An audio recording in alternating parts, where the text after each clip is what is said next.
Hello, everybody. Today we start our second podcast about Palladium Minds, and I am Professor Francis Verpoort. I'm the chair of the International Expert Council of the Palladium Global Science Award. In our first episode, we explored how palladium helped to transform carbon dioxide and methane, so two serious greenhouse gases, how they could be converted into useful products, especially into methanol. And today we will move from chemistry to electronics. And for decades, copper has been a material that connects electronic components into semiconductors or semiconductor devices. But as devices become smaller and smaller, this is the trend we noticed, and so they become very small, nanoscale, and also they become more powerful. So copper is approaching its physical limits. The question is actually simple: what comes after copper? One possible answer is a palladium-based material, which is called palladium cobalt oxide. And today we will discuss why researchers are believing that it could help shape the future of semiconductor technology. My guest is Professor Takayuki Harada, an independent scientist at the National Institute for Material Science in Japan, and he was also a candidate for the 2025 Palladium Global Science Award. So, Professor Harada, thank you for joining us. Thanks for the opportunity. So, why is copper becoming a challenge for the next generation of these semiconductor technologies? Mhm. Yeah. To achieve the better performance of the semiconductor chip, we need to reduce the size of the each transistor. That's quite important. And currently, the interconnect width is approaching to down to 10 nanometer, and it is expected to be continue below 10 nanometer. Of course, copper has the very high conductivity, but it needs it have the tendency to the drift into the local materials, the dielectrics. So we need the barrier layer, certain thickness of the barrier layer to prevent copper to move into the dielectrics. So we need some barrier-free material that have very high conductivity that than copper at narrowest scale. That is the what people are looking for. So, why it's worth to investigate this compound, specifically this compound? Of course, there are many candidates in the metals, Uh, but actually the he, one most important feature is that this is oxide, not metal, because the current interconnect is like the putting the metal that is very easily to the oxide like copper in the surrounding dielectrics that is based on oxide based material. So we need some barrier layer to prevent the inner part of the metal from the oxidation or some drift and interface reactions. But if we can use the oxide instead of the ordinary metals, it kind of the transformation to into the new kind of interconnect. So this is we can that and the among the oxide material the palladium cobaltite and its family like graphite, it's called graphite, has the highest conductivity than any other oxide. That is the most important point. so it reminds me a long time ago, I had some contact with people who worked on superconductors and they used the IBACO. So this is Yeah, also an oxide. So this is related to the same parameters, I mean properties. of course, yeah, the ILCO is a superconductor, but it is we need to cool it down below the liquid nitrogen temperature. So, but it normally, yeah, CPU is used at room temperature. So we need some conductor that have the higher conductivity than copper in the narrow scale Uh, at room temperature. That is the important thing. what's the key insight that led you to believe that this material, your palladium cobalt oxide, might solve real problems? Actually, there's another feature in the palladium cobalt oxide. It have the in electronic state it have very anisotropic. So the electrons are moving not all the direction, but in a limited direction. If you extend the line along that direction, the electron is less suffer from the perfect scattering, and the resistivity is kept low value, even if we shrink the width. Yeah, it's also theoretically supported. So I currently people are starting to focus on this. And this material, I guess, your palladium cobalt oxide, has been known for quite some time, I guess. So why has it been overlooked before? Yeah, this is known for long time, like as a bulk compound. So but there hasn't been the thin film technology that is essential for the semiconductor application. Of course, in semiconductor devices, people are using thin films to make the layers and heterostructure. But it was our work that we made the thin film growth technique to make this palladium cobaltite into the thin films, and in a scalable way also.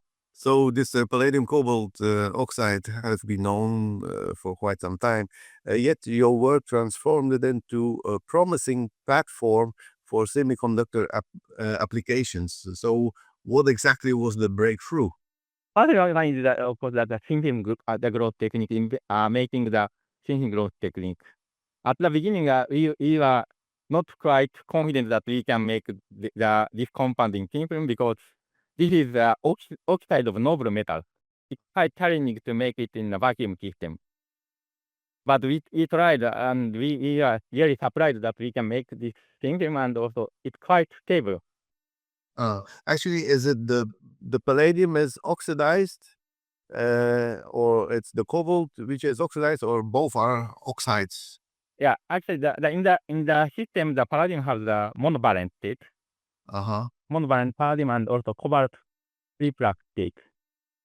But the CVD, that's what you use, I guess, to make it. So also exists already long time. So it's a bit surprising for me that it takes so long before they can make the palladium oxide or palladium cobalt oxide with CVD. So that's all of this doesn't help to make this palladium cobalt oxide. Yeah, we have recently we have developed the new target, kind of target, and we can grow the by reactive sputtering from a single target. That's very that's important for, and in a scalable way on the wafer. That is a recent breakthrough in our research. So you do the CVD on the wafer, and your palladium cobalt oxide comes directly on the wafer, and it's a layered structure. It's a 2D structure, right? So that's very important. You have 2D structure. Yeah. Is it interesting to make nanoparticles which would exist of a core and a shell? It may be also interesting from the viewpoint the catalyst. So for that, maybe core shell structure may be interesting. So how conductive is this film compared to copper then? Because we want to replace copper. In the real interconnect has the cross section of interconnect have a rectangular shape. But in the thickness direction, it's around, most likely it's around 20 to 30 nanometer in the next incoming interconnect shape structure, and the width is like 10 nanometer order. But and at this thickness, the 30 nanometer thickness, the resistivity of our film is way below the current interconnect structure.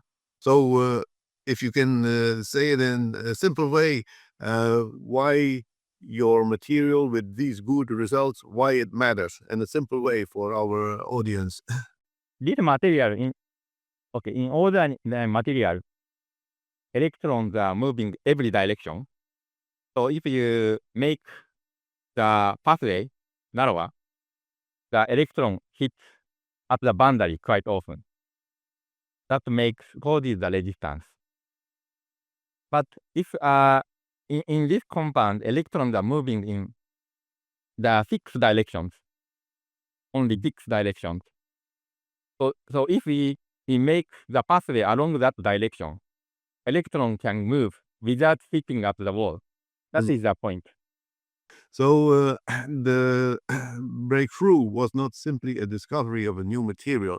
It was demonstrating that the material could be engineered into a form that is useful for new devices. So the system relies on palladium-based materials. What exactly does this palladium make it possible to have these properties, or why you focus on palladium? I could think of why not platina, PT? There is the sister compound, platinum, cobalt, that also interesting. That also have high conductivity. So both of these materials are high conductivity, and we are also working on this. And these elements in the same column in the periodic table, that position of the element is important. A bit technically speaking, this have a D10 structure. The 10 electrons in the state, and if it becomes a monovalent, it's D9, and it's easily hybridized with the hybrid state. If I would say, I will make an alternative material based on ruthenium, that will not work. Ordinarily, ruthenium, for example, ruthenium cobalt oxide. So that is the ruthenium have the smaller numbers of the d electrons. So this is easy. I guess this is difficult to couple with it. So the palladium inside your compound, which role exactly does it play?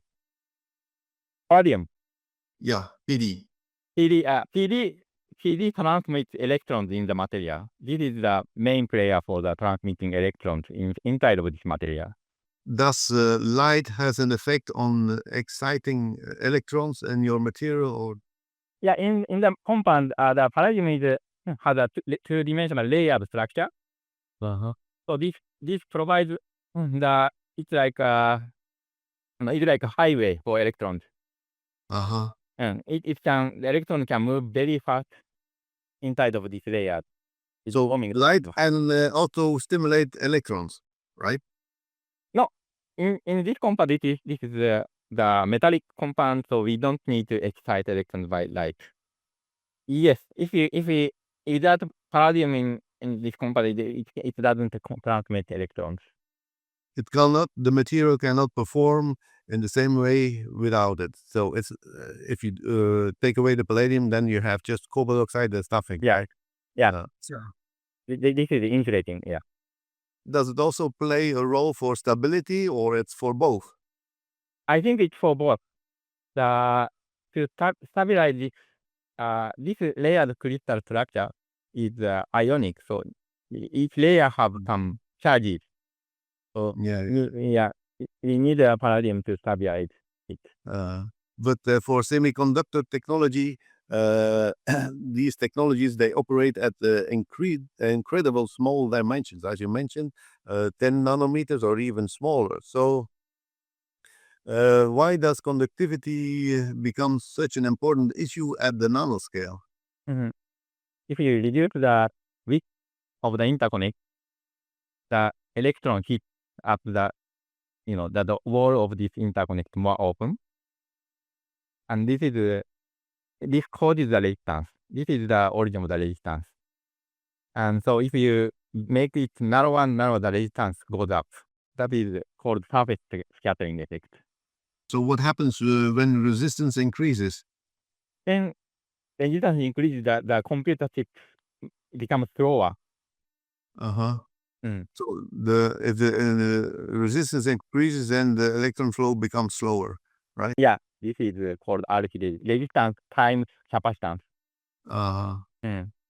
So, and why is this so important for future computing systems?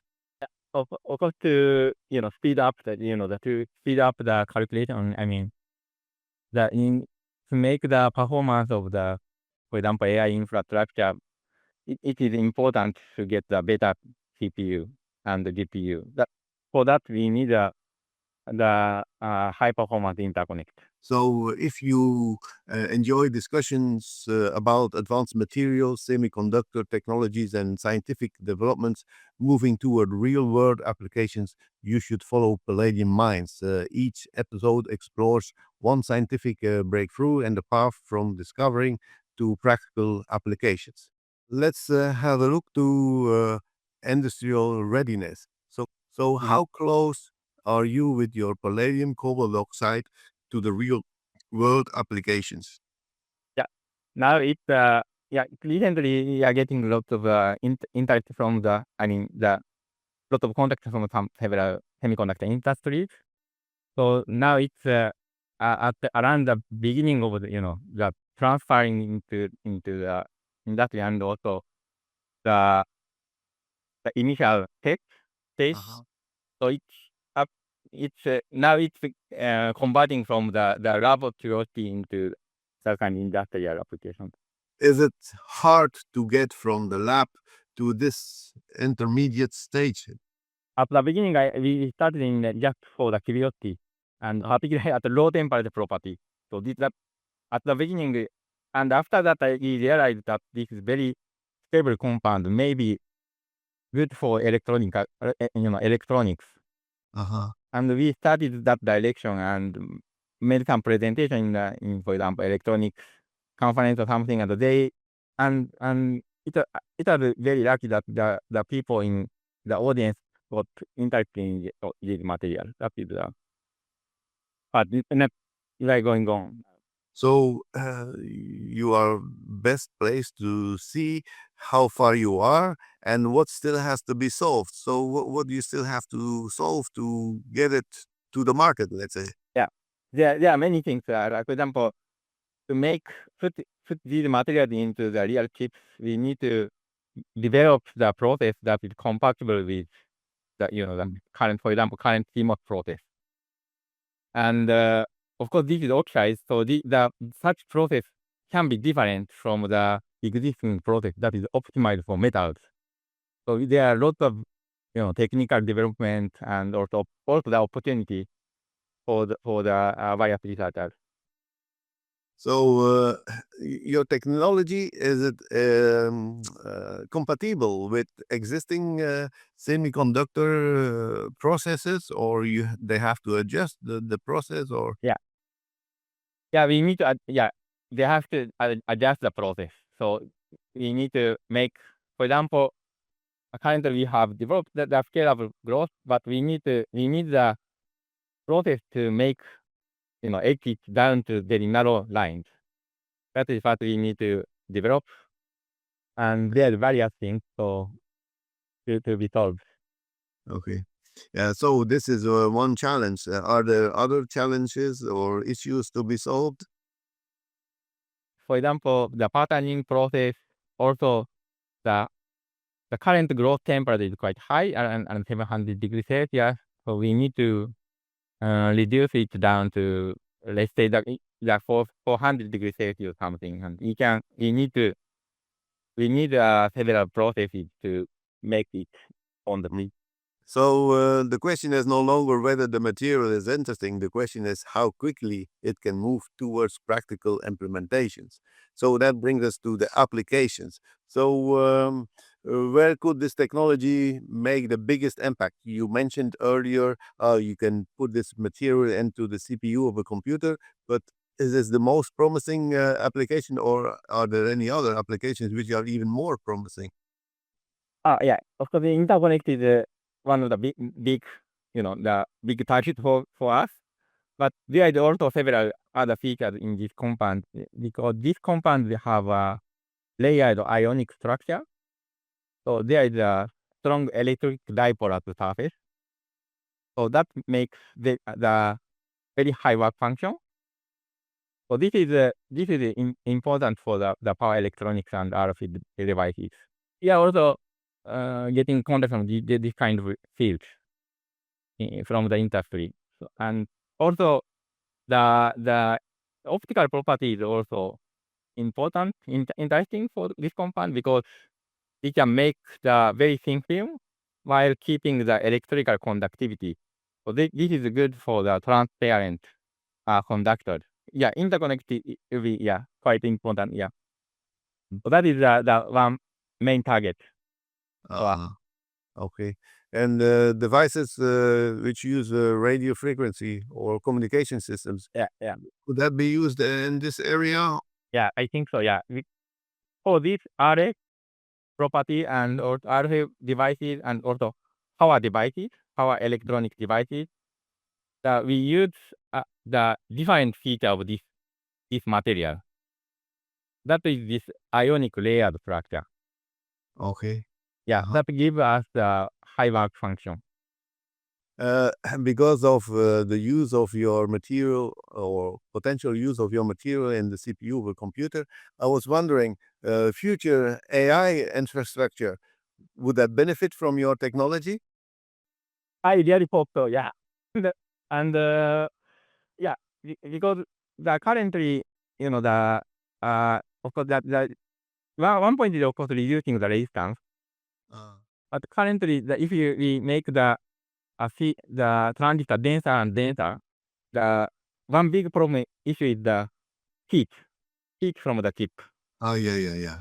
and at that so that means the operating temperature of the chip maybe can be higher. So and in that sense, the oxide-based conductor may be beneficial for that, because there is no the the in the previously we need to prevent oxygen or metal to diffuse in between the dielectrics, oxide dielectrics, but Mm. we don't need to worry about that in the compound. I see. So, from all the applications you mentioned, which one you believe could appear first? Mhm. Okay, so for interconnect, we need a lot of development to make it very narrow scale lines. That need takes a time. But for the electrode applications the power devices or RF devices, it is less demanding, I guess. So that's one thing. And also transparent conductors. That maybe Oh, faster, yeah. okay. So, looking behind today's applications, how could materials such as your palladium cobalt oxide influence the future of electronics? Yes, in same memory, I think our material already comparable with the gold. Uh-huh. And this also have a high resistance against the oxidation because it's Yeah. already oxide. They they can improve the energy efficiency, correct? Yes. Now, Uh, also my focus is particularly in electronics, so it's quite different from the ordinary metals. So I think there is a lot of features that may be quite beneficial for this. so, if your technology succeeds, what could become possible that is difficult or impossible today? So, a solution for what? Solution for growing for example AI infrastructure, for example, you need a lot of data centers. So this can be low resistance and quite stable material interconnect may play a role in such growing AI infrastructure. So, there are plenty of potential applications. There are still some issues to be solved. So, we are not there, but almost there, something like that. Yeah, I hope so. Still a lot of challenge, but I'm really excited for that. I'm quite exciting challenge. So behind every scientific development, there is a personal story. So how did you become interested in this area of research? Mm. Yeah, I have been worked on the oxide thin growth, Uh-huh. and up to I think almost 8 years ago, 8 years ago, or 10 years ago, I found the paper about the bulk study of this compound, Uh-huh. and I was very surprised by seeing that resistivity.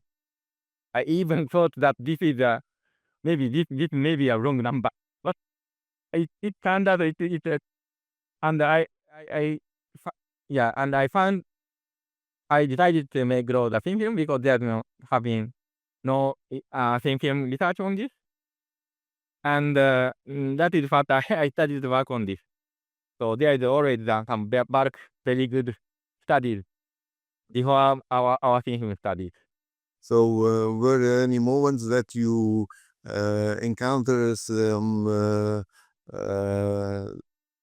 moments that you thought, this research that will not move forward, that's a dead end or something like that? I might be too optimistic. I actually not. I always, of course, there's a lot of, lot of issues I have encountered, but I always feel that it's like okay, it's challenging and fun. Okay, if you should summarize a little bit in 1 or 2 sentences. What is the main significance of this development of your palladium cobalt oxide? Okay, so this new thin film system is this Palladium-based system. It can transform the previous interconnect technology into the oxide-based interconnects, and this also provides the palladium to enter the advanced semiconductor application. Okay, so this is ultimately about finding new materials that can support the next generation of electronics and computing technologies. So, Professor Harada, I have to thank you very much for joining us today. Thank you very much. You're welcome. And thank you to everyone who listened. So this has been Palladium Minds, a podcast about how scientific developments becomes real-world technologies. Today we discussed with Professor Harada the palladium-based material, more specific palladium cobalt oxide, that could help address some challenges facing future semiconductor technologies. So different fields, different problems, the same goal, turning scientific discoveries into practical solutions. So I would say follow us on our website or YouTube or LinkedIn and WeChat to stay updated. And if you are developing technologies involving palladium, consider applying the Palladium Global Science Award. Until next time, and thank you for listening.